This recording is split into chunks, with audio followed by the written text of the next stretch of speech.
হরে কৃষ্ণ। অজ্ঞানতিমিরন্ধস্য জ্ঞানাঞ্জনশলাকয়া চক্ষুর্মিলিतं येन তস্मै শ্রীগুরবে নমঃ। মুখং করোতি বাচালং পঙ্গু লঙ্ঘায়তে গিরিযৎকিপাতমহং বন্দে শ্রীগুরুদীনতারিণং। বাঞ্ছাকল্পতরুভ্যশ্চ কৃপা সিন্ধুভ্যেব চ পতিতানাং পাবনেভ্যো বৈষ্ণবেভ্যো নমো নমঃ। নারায়ণ নমস্কৃত্যং নরস্যৈব নরোত্তমং দেবীং সরস্বতী ব্যাসং ততো জয়মুদীরয়ে। হরে কৃষ্ণ। রাধারানী ইউটিউবে ধর্মকথা চ্যানেলের পক্ষ থেকে আমি প্রতিরানী দাসী মুক্তি আপনাদের ভাগবত কথা শ্রবণ করাই অন্যান্য দিনের মতো আজকে শ্রবণ করাচ্ছি শ্রীমদ্ গীতার পঞ্চম অধ্যায় কর্ম সন্ন্যাস যোগ নামে পঞ্চম অধ্যায়। আপনারা শ্রবণ করুন, সাবস্ক্রাইব করুন, শেয়ার করুন, লাইক করুন, সঙ্গে থাকুন। হরে কৃষ্ণ। অর্জুন কহিলেন, কহে পার্থ কর্মত্যাগে দিয়া উপদেশ, পুনরায় কর্মশ্রেষ্ঠ কহ ঋষিকেশ। পার্থ কইলেন, কর্মত্যাগ দিয়া আবার উপদেশ দিচ্ছ পুনরায় কর্ম করতে, শ্রেষ্ঠ কহ ঋষিকেশ। কোনটা শ্রেষ্ঠ, কর্মত্যাগ না কর্ম করা? শ্রী ভগবান কহিলেন, কর্মের সন্ন্যাস আর কর্ম অনুষ্ঠান উভয়েই মোক্ষপদ করে প্রদান, কিন্তু উভয়ের মধ্যে কর্মত্যাগ হতে কর্ম আচরণ শ্রেষ্ঠ সবই শেষ মতে। বলছে না, কর্মত্যাগ হতে কর্ম আচরণ করা সর্বশ্রেষ্ঠ। দেশ ও আকাঙ্ক্ষা শূন্য হয়, সেই জন্য নিত্য সন্ন্যাসী তিনি মহাজন। রাগ দেশ দ্বন্দ্ব শূন্য যেই জন হয়, অনায়াসে বন্ধমুক্ত সেই ধনঞ্জয়। 3 নম্বর শ্লোকে আবার বলছেন, 2 নম্বর শ্লোকে, এটা 3 নম্বর শ্লোকে আবার ভগবান বলছেন, কর্ম জ্ঞান কর্মে ভিন্নভাবে যারা অজ্ঞজন, উভয়ে অভিন্নভাবে জ্ঞানবানগণ। এক হতে 2 ফল লভে বিজ্ঞগণ, এক সারে উপদেশ কর শ্রবণ। জ্ঞান লক্ষ্য ফল লাভ কর্মযোগে হয়, 2 এক দেখে সূক্ষ্ম দেশি সেই হয়। কর্মযোগ ভিন্ন জ্ঞান লাভে অসম্ভব, কর্মযোগ ব্রহ্মলাভ করেন পাণ্ডব।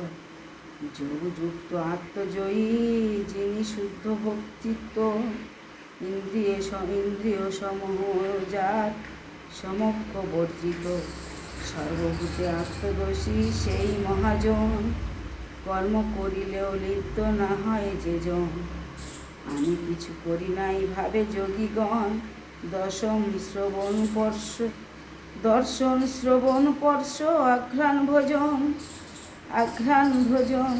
নিদ্রা শ্বাস প্রশ্বাস আদি গ্রহণ বর্জনে, আলাপনে ত্যাগে আর নিমিষে গ্রহণে। ইন্দ্রিয় সমূহ নিজ বিষয়ে আশ্রিত, এই রূপ ধারণা যার তিনি তত্ত্ববিত। নিষ্কাম কর্মের ফলে অর্পিয়া আমারে, পদ্মপত্রে স্থির বাড়ি, যেমন বহিরে যেমন বিহরে। কর্ম ফল ত্যাগী কর্মযোগী নিষ্ঠাবান, নৈষ্ঠ কি পরমা শান্তি এ সংসারে পান। যে নিষ্ঠা পালন করে কর্ম করে সেই হচ্ছে কে এই সংসারে শান্তি পায়। কর্মযোগী ফল ত্যাগী মোক্ষ লাভ করে, কর্মত্যাগী কর্মে বদ্ধ কামনার করে। নবদ্বার যুক্ত দেহ পুরের ভিতরে, কোনো কর্ম না করায় নিজেও না করে। স্বভাবের বশ হয়ে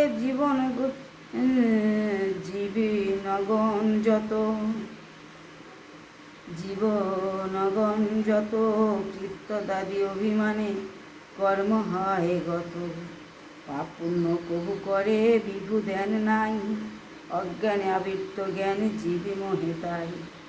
যাহাদের জ্ঞানে নাশ হইবে অজ্ঞান, সূর্য সম তাহাদের প্রকাশিত জ্ঞান।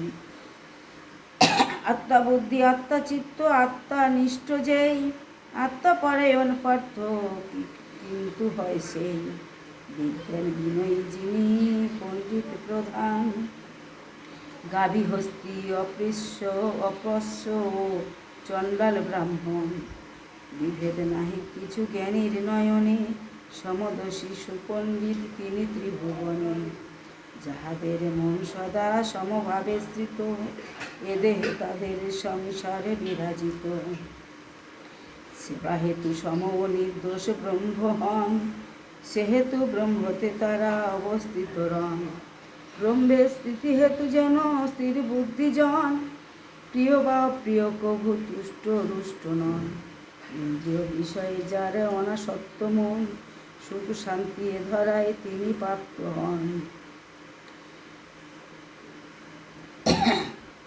বিষয় ভোগাদি সুখ দুঃখের কারণ জানি তাহা জ্ঞানী তাহে রত নাহি হন কাম ক্রোধাদির বেগে সাম্য করি রয় সেই যোগী এ সংসারে নিত্য সুখী হয় যাহারে অন্তরে সুখ অন্তরে আরাম অন্তরেতে ব্রহ্ম জ্যোতি অন্তরে বিরাম সেই যোগী ব্রহ্মরূপ হইয়া ব্রহ্মরূপে নির্মাণ লাভ করে সর্বমতে রামক্রোধ শূন্য হয়ে হৃদয়ে সংযত সর্বভূত হিতে রত রহেন সতত অচিরে নির্মাণ লভে হেম ঋষিগণ নিশ্চয় জানিও ইহা কুন্তীর নন্দন রামক্রোধ শূন্য দেখো যত জ্যোতিগণ ইহ পরলোকে পায় সতত নির্মাণ বাহবস্তু মন হতে করি বিদরিত হৃদয় ভ্রমেতে দৃষ্টি করিয়া স্থাপিত